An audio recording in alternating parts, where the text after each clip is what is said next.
चांदवड नगरपालिकेतील कंत्राटी कामगारांच्या थकीत वेतनाचा प्रश्न अखेर मार्गी। शिवसेना सचिव भाऊसाहेब चौधरी व नगरसेवकांच्या अथक प्रयत्नांना यश। कामगारांनी मानले आभार। नगर परिषदेमधील सुमारे 50 कंत्राटी कामगारांचे गेल्या 3 महिन्यापासून थकीत असलेले मानधन अखेर मिळाल्याने कामगारांना मोठा दिलासा मिळाला आहे। शिवसेना पक्षाचे महाराष्ट्र राज्याचे उपमुख्यमंत्री एकनाथ शिंदे यांचे सचिव भाऊसाहेब चौधरी तसेच शिवसेनेचे नगरसेवक यांच्या अथक प्रयत्नामुळे हा प्रश्न मार्गी लागला असून कामगारांनी आनंद व्यक्त करत भाऊसाहेब चौधरी यांचा शाल व पुष्पगुच्छ देऊन सत्कार केला। गेल्या 3 महिन्यापासून कंत्राटी कामगारांना संबंधित ठेकेदाराकडून आज देतो उद्या देतो अशी उत्तरे देत वेतन देण्यास टाळाटाळ केली जात होती। त्यातच संबंधित ठेकेदाराचा ठेका संपल्याचे कारण सांगून अनेक कामगारांना कामापासूनही वंचित ठेवण्यात आले होते। त्यामुळे कामगार व त्यांच्या कुटुंबियांवर आर्थिक संकट ओढवून उपासमारीची वेळ आली होती। या गंभीर प्रश्नाची दखल चांदवड नगर परिषदेतील शिवसेनेच्या नगरसेवकांनी घेत कामगारांच्या परिस्थितीचा आढावा घेतला। त्यानंतर शिवसेना पक्षाचे सचिव भाऊसाहेब चौधरी यांनी चांदवड नगर परिषदेचे मुख्याधिकारी दिनेश शिनारे, संबंधित अधिकारी कर्मचारी तसेच ठेकेदार यांच्याशी संपर्क साधून संपूर्ण प्रकरणाची माहिती घेतली।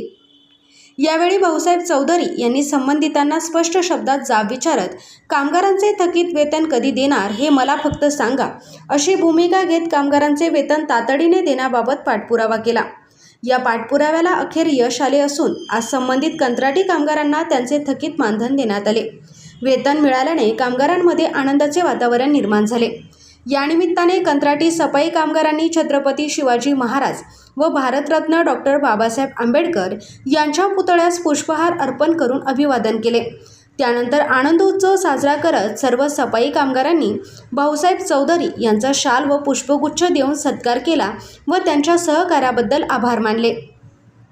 या कामगारांच्या प्रश्नासाठी शिवसेना गटनेता तथा नगरसेवक संदीप तात्या उगले, नगरसेवक सुधीर कबाडे, प्रदीप बनकर, राजू बागवान, नगरसेविका सौ पल्लवी मोरे यांच्यासह इतर नगरसेवकांनीही महत्त्वाची भूमिका बजावली। यावेळी दीपक शिरसाट, PSI केदारे साहेब, निखिल राऊत, प्रशांत ठाकरे, समीर मोरे, रोहित ठाकरे, राज केंदारे, प्रतीक उगले, संतोष भदाने, अधिकारी कर्मचारी तसेच मोठ्या संख्येने महिला व पुरुष सफाई कामगार उपस्थित होते। यावेळी भाऊसाहेब चौधरी यांनी कामगारांना आश्वस्त करत शिवसेना पक्ष सदैव तुमच्या पाठीशी उभा राहील, कामगारांच्या न्याय हक्कासाठी यापुढेही सातत्याने पाठपुरावा केला जाईल अशी ग्वाही दिली। मात्र तुमच्यामुळे त्यांना काहीतरी एक आधार मिळाला, या संदर्भात काय सांगा? चांदवड नगर परिषदेचे जवळजवळ 50 ते 55 सफाई कामगार अनेक वर्षापासून या नगर परिषदेमध्ये काम करत आहेत, साफसफाईचं काम करत आहेत।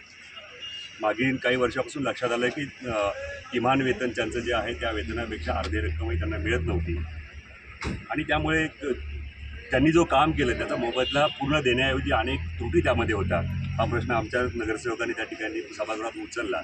त्या आमच्या गोष्टी त्यानंतर आम्ही खोलात गेल्यानंतर लक्षात आलं की त्या याच्यामध्ये किती प्रकारे भ्रष्टाचार होतो आहे। याच्या आम्ही खोलात गेल्यानंतर माननीय महाराष्ट्र राज्याचे उपमुख्यमंत्री एकनाथजी शिंदे साहेब यांची भेट घेऊन त्यांना हे सविस्तर निवेदन त्या ठिकाणी दिलं, कशा प्रकारे कामगारांची या ठिकाणी पिळवणूक होते।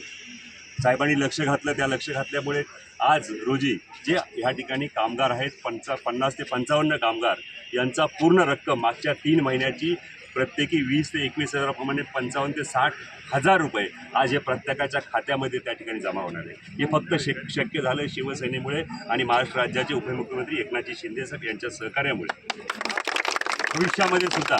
भविष्यामध्ये सुद्धा ह्या कामगारांच्यासाठी ज्या प्रकारे मगाशी आता तात्यांनी सांगितलं की ह्या विषयी जो पूर्ण जिल्ह्यामध्ये जे काही कामगार काम करत होते त्यांच्या दृष्टीने सुद्धा हा एक महत्त्वाचा निर्णय त्या ठिकाणी झाला आहे। त्याची चौकशी त्या ठिकाणी पूर्ण जिल्ह्याभर होते। आमच्या ह्या कामगारांना जे आधी पैसे मिळणार आहे, प्रत्येकाला महिन्याला 8,000 9,000 अशी रक्कम काहीतरी मिळत होती, पण आज एक रकमी जवळजवळ 55 ते 60 हजार रुपये त्यांना त्या ठिकाणी मिळणार आहे। या कामगारांचे ते पैसे, कामगारांना सुद्धा विनंती की मिळणारे पैसे आपल्या खूप वर्ष मेहनत आपण केलेली, ते मेहनतीचे पैसे योग्य सत्कारमी त्या ठिकाणी ते पैसे लावा, घरामध्ये आपल्या काही ज्या गोष्टी आहेत त्या गोष्टी खर्च करा, व्यवस्थित त्याचा विनियोग त्या ठिकाणी करा आणि भविष्यामध्ये शिवसेना ताकदीनिशी आपल्या पाठीमागे खंबीरपणे उभे राहील। आपल्यावरती कधी उपवासमारीची वेळ येणार नाही। आपल्यावरती जे काही शासनाने पैसे ठरले ते पैसे पूर्ण पगार प्रत्येक महिन्याला आपल्या खात्यावर त्या ठिकाणी जमा होईल याची आम्ही तुम्हाला खात्री देतो। यापुढे आपण कुणीही काळजी करायची गरज नाही, शिवसेना आपल्या पाठीमागे खंबीरपणे। सर तर गेल्या 3 महिन्यापासून त्यांना आता उपासमारीची वेळ आली आहे. आता त्यांना कामावर घेतील की काय, असं त्यांना एक प्रश्न पडला आहे. आपण काय नक्कीच ह्या कामगारांना पुढच्या जे काही कॉन्ट्रॅक्टर होतात त्या कॉन्ट्रॅक्टर जर त्या ठिकाणी मुदत संपली असेल, नवीन जरी कॉन्ट्रॅक्टर घेतलं, कुणीही कॉन्ट्रॅक्टर जो कोणी कॉन्ट्रॅक्टर त्या कॉन्ट्रॅक्टर लोकांना आमचे 55 ते 60 लोक जी पूर्वीपासून काम करते त्यांना घ्यावेच लागणार आहे. ही आमची भूमिका आहे. ती भूमिका आम्ही शेवटपर्यंत निभावत राहू. सांगाल तुमचा काय ठेकेदारांना काय पगार अटकलेला सफाई कामगारांचा? माझे नाव अतुल संजय शेजवळ. आम्ही चांदवड नगर परिषद कंत्राटी कर्मचारी 50. आम्ही गेल्या 9 वर्षापासून कंत्राटी याच्यामध्ये साफसफाई स्वच्छता करीत आहोत. मात्र 3 महिन्यापासून आमचा पगार थांबवण्यात आला होता. आम्ही वेळोवेळी लेखी तक्रार दिली आणि तोंडीही सांगितलं, पण मग तरीही आम्हाला पगार देण्यात आला नाही. तर त्यानंतर आम्ही उत्तर महाराष्ट्राचे शिवसेनेचे सचिव माननीय भाऊसाहेब चौधरी साहेब व आमचे शिवसेनेचे गटनेते संदीप ताटे उगले तथा नगरसेवक व बाकी सर्व शिवसेनेचे नगरसेवक यांच्याकडे आम्ही आमचा प्रश्न मांडला. त्यावेळेस ते आमच्या पाठीमागं खंबीरपणे उभे राहिले. त्यांनी आमच्या याची दखल घेतली. 50 कुटुंबावरती उपासमारीची वेळ आली आहे. त्यांनी दखल घेतल्यानंतर आम्हाला 3 महिन्याचा पगार अदा करण्यात आला. त्याबद्दल आम्ही आमचे शिवसेनेचे नगरसेवक व उत्तर महाराष्ट्र सचिव भाऊसाहेब चौधरी साहेब यांचे आभार व्यक्त करतो 50 कुटुंबातर्फे. आपल्या जिल्ह्यातील व तालुक्यातील बातम्या तात्काळ बघण्यासाठी आजच DJ महाराष्ट्र न्यूज या चॅनलला सबस्क्राईब करा व लाईक करा. तसेच प्रत्येक ठिकाणी अनुभवी प्रतिनिधी नेमणे आहे तरी संपर्क करा 98 22 49 99 40 आणि 89 83 15 04 60. संपर्क कार्यालय पत्ता कृषी उत्पन्न बाजार समिती नाशिक हायवे लगत सांगळे कॉम्प्लेक्स चांदवड. मुख्य संपादक देविदास जाधव, चांदवड, जिल्हा नाशिक.